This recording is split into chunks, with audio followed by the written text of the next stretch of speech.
P22 dosenku suamiku. Aidan berjalan mendekat ke arah Syafira yang sedang menyisir rambutnya. Entah kenapa sejak sore tadi dia seakan selalu ingin memeluk istrinya itu. Tak ingin dilepas. Mas, Sya lagi nyisir rambut. Sini mas yang sisir. Pinta Aidan. Gak usah, udah mau selesai kok. Tolak Syafira dan itu membuat Aidan langsung beranjak ke ranjang. Merebahkan tubuhnya. Syafira dapat melihat kekesalan sang suami dinginnya itu.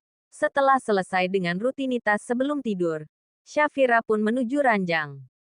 Merebahkan tubuhnya dengan membelakangi sang suami. Bukan tak ingin menghadap sang suami. Tapi jantungnya berdetak tak karuan. Jika harus melihat sang suami lagi, dia tak dapat menjamin jantung akan selamat. Aidan menatap punggung Syafira. Sekali lagi dia adalah laki-laki dewasa dan normal. Tapi janjinya harus bisa dia tepati. Jika dia tak bisa menepati janjinya, bagaimana Syafira bisa percaya akan dirinya? Ada yang bilang lelaki itu dipercaya dari ucapkan. Walaupun pada dasarnya yang namanya kepercayaan kan memang dapat dilihat dari ucapan. Benarkah dan sesuaikah? Tapi pikiran dan tubuhnya tak sejalan. Bahkan kini tubuhnya sudah sangat dekat dengan Syafira. Merangkul sang istri. Menghembuskan nafasnya pelan namun panjang. Bahkan Syafira dapat merasakan hangatnya hembusan nafas itu. Jantung Syafira tak kalah meronta. Biarkan seperti ini. Mas gak akan macam-macam. Ujar Aidan. Dia dapat merasakan dekat jantung Syafira. Dan malam ini mereka tidur dalam posisi berpelukan. Tapi bukan teletup bisya. Syafira meraih kunci motornya yang tergantung di tempat kunci. Setelah berpamitan dengan Bunda dan Aidan, bergegas menuju garasi. Niat hati ingin bergegas pergi. Tapi matanya melongo melihat ban motornya yang kempes. Syafira kembali masuk ke dalam rumah. Kenapa Sya? Ada yang ketinggalan? Tanya Bunda. Bun dan pompa ban gak? Ban Sya kempes. Jawab Syafira. Aidan meraih gelas lalu meneguk air minumnya. Kemudian mengelap bibirnya dengan tisu. Lalu beranjak dari tempat duduknya. Biar Mas lihat. Ujarnya sambil beranjak menuju garasi. Mencari pompa ban yang ada di garasi. Lalu memasang di ban motor Syafira. Sya ini bocor bukan kempes. Ujar Aidan karena setelah dipompa kembali kempes lagi. Yah, tambah ban di mana Mas? Berangkat bareng aja. Kan ini masih jam 8. Tapi Mas mau ke toko kerajinan dulu. Ngambil laporan harian. Sya naik ojol aja deh. Bareng Mas. Tita Aidan. Nanti ada yang lihat Sya bareng Mas bisa berabekan. Kamu tinggal bilang. Ban motor bocor dan gak sengaja ketemu saya. Bereskan. Pokoknya bareng saya. Saya gak izinin kamu naik ojol. Apalagi supirnya laki-laki. Kayaknya mulai posesif nih Pak dosen ya. Syafira mengerutkan keningnya. Masa iya seorang Aidan cemburu? Yakin. Syafira tak bisa menolak. Apalagi Bunda juga meminta pergi bersama Aidan. Sebelum ke kampus mereka ke toko kerajinan milik almarhum sang ayah. Mengambil berkas laporan harian. Syafira dibuat takjub akan hasil kerajinan kayu yang terpajang. Pantas rumah Aidan nuansanya kayu. Ternyata sang ayah seorang investor pengrajin kayu. Toko ini sebenarnya menjadi lebih berkembang sejak Aidan yang mengelola, hanya saja Aidan tidak berbakat. Dia lebih pada manajemennya. Untuk urusan pengelolaan kerajinan Aidan serahkan kepada orang kepercayaan sang almarhum ayah. Manajemen serta pasar Aidan yang mengelola. Syafira berkeliling melihat hasil kerajinan. Saat melihat Syafira disapa oleh seorang pria. Permisi Kak. Ada yang bisa dibantu? Mau untuk kado atau untuk sendiri? Tanyanya. Gak Mas. Saya cuma nemenin seseorang aja. Kebetulan lagi di dalam. Oh ada temennya. Kalau gitu silahkan menunggu di lobi. Tapi kalau mau lihat-lihat juga boleh kok Kak. Senyumnya ramah.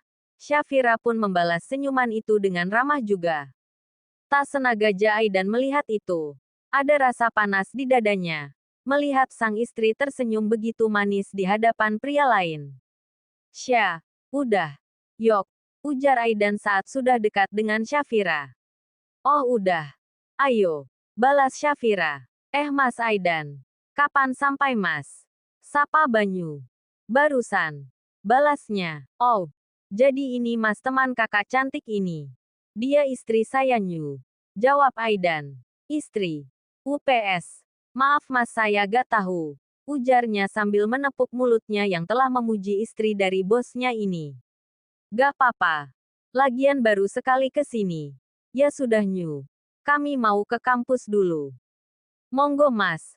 Hati-hati Ingdalan. Silahkan mas. Hati-hati di jalan. Aidan melajukan mobilnya ke arah kampus. Jam sudah menunjukkan jam 9.30 jadi jelas lingkungan kampus sudah cukup ramai. Udah Syah bilang turunkan Syah di depan sana aja. Tuh dah ramai, protes Syafira tapi Aidan tak merespon. Aidan malah lagi dan lagi meraih hijab Syafira. Membentuknya untuk menutupi bagian dada Syafira. Setelah Aidan selesai menyematkan bros jilbab yang sempat dibawanya tadi. Syafira melirik model hijabnya saat ini. Lalu melirik ke bros yang dia pakai saat ini. Kenapa? Tanya Aidan. Syaga biasa kayak gini mas. Terus mas kok bisa bawa bros jilbab? Biasakan mulai saat ini. Mas gak mau laki-laki lain melihatnya. Dan soal bros mulai sekarang mas akan selalu bawa. Jadi saat kamu menggulung jilbabmu, mas akan siap merubahnya. Ih maksa. Aidan meraih pundak Syafira. Insya Allah paksaan mas ini untuk kebaikan istri mas sendiri. Dan ini juga bentuk baktimu. Karena menjauhkan suamimu selangkah dari api api neraka. Syafira terdiam mencerna penjelasan Aidan. Menjauhkannya selangkah dari api neraka. Mas gak maksa berubah langsung. Mas siap nunggu kamu berproses. Tapi mulailah dari yang kecil, sambil mengusap kepala Syafira yang berbalut jilbab. Sesaat kemudian Aidan mengecup kening Syafira. Turunlah. Ingat kalau ditanya apa jawabnya kan? Syafira mengangguk. Syafira meraih tangan Aidan lalu mencium punggung tangannya. Baik-baik. Fokus. Hasus bisa kejar cum laude. Pesan Aidan. Kan itu memang target Syamas. Mas mengingatkan. Syafira turun dan benar saya banyak mata yang melihatnya dan mengundang banyak pertanyaan. Tapi Syafira berusaha bersikap biasa. Bahkan mengucap terima dengan nada yang dikeraskan.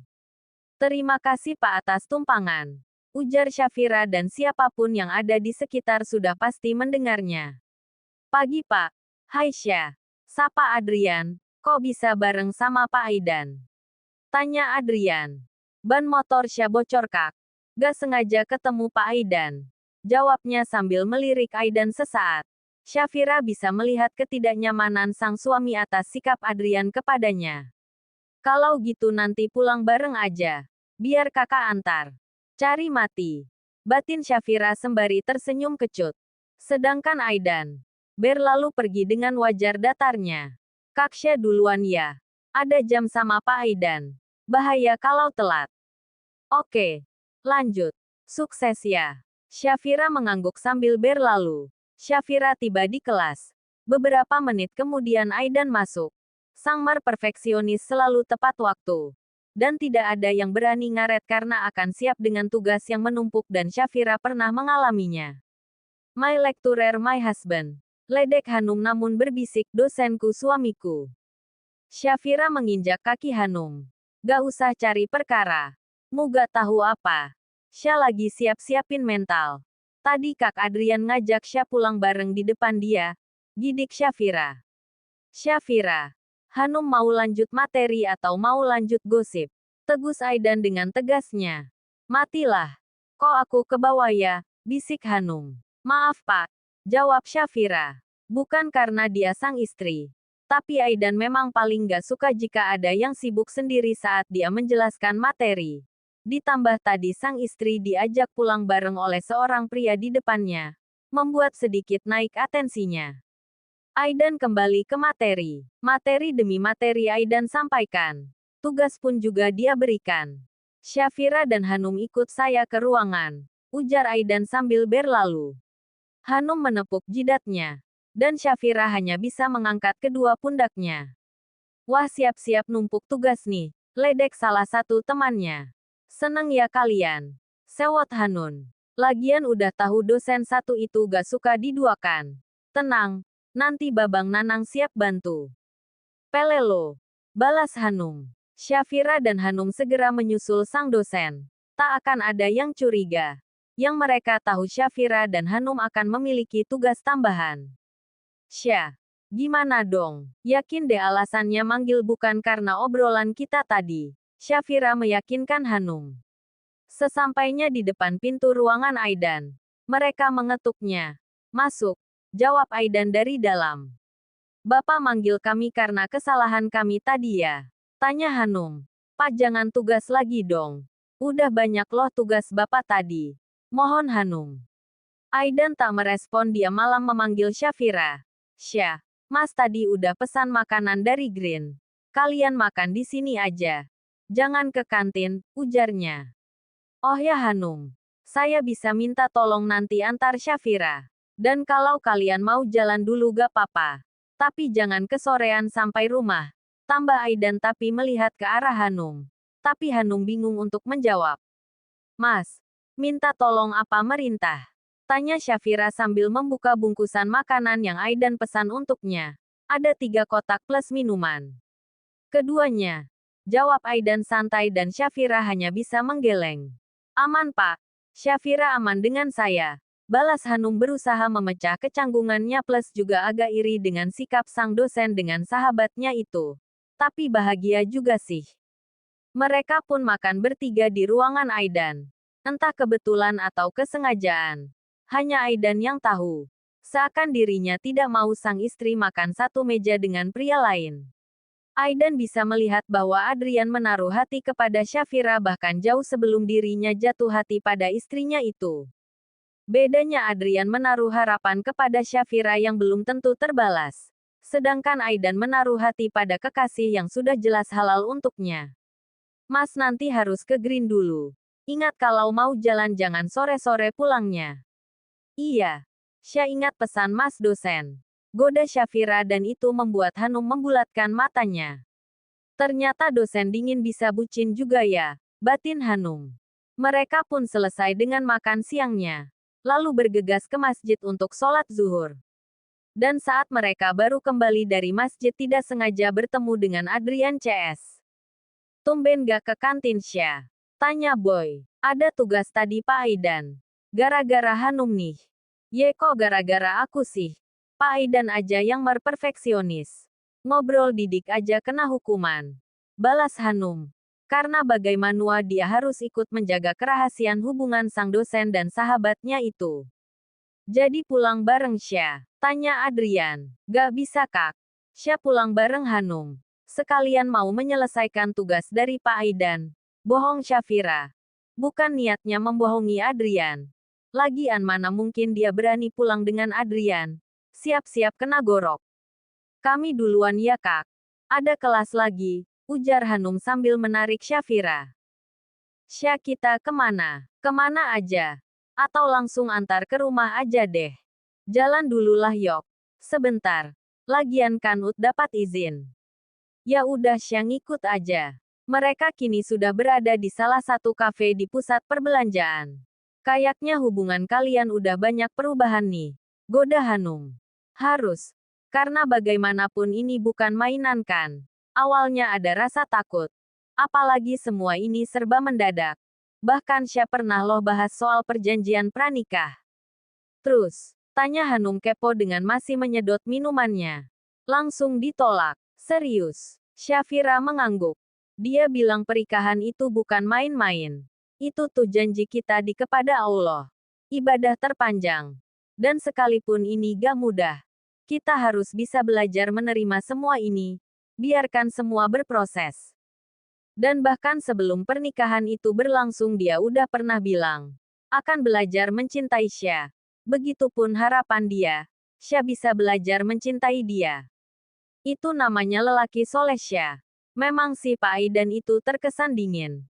Tapi baik loh. Bahkan banyak mahasiswi yang berusaha menarik perhatiannya.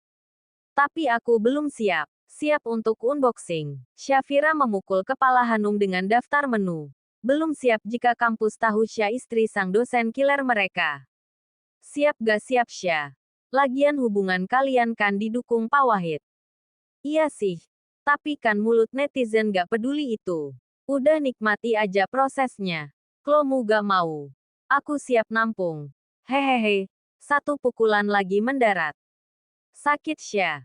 Nyonya dosen cemburu nih. Goda Hanum. Ngomong-ngomong tuh jilbab beda bentuknya. Kelakuan my lecturer my husband. Dia beneran jagain kamu Sya. Syafira mengangguk. Pulang yok. Ajak Syafira. Gimana tadi jalannya sama Hanum? Tanya Aidan saat sudah selesai dengan pekerjaannya. Emang maunya gimana? Tanya Syafira balik. Mas tanya Syah. Sambil beranjak dari sofa menuju meja di mana Syafira sedang asik dengan bacaannya. Cuma nongkrong aja di kafe.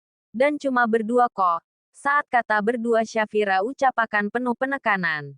Aidan mengacak rambut Syafira. Pinter. Syah kan memang pintar. Baca apa sih? Nih. Tunjuk Syafira ke judul bukunya Surga yang Tak Dirindukan. Aidan tersenyum melihat apa judul buku yang Syafira baca. Ternyata novel. Ya udah mas tidur duluan ya. Agak lelah nih. Sambil memijat punggungnya dengan tangannya.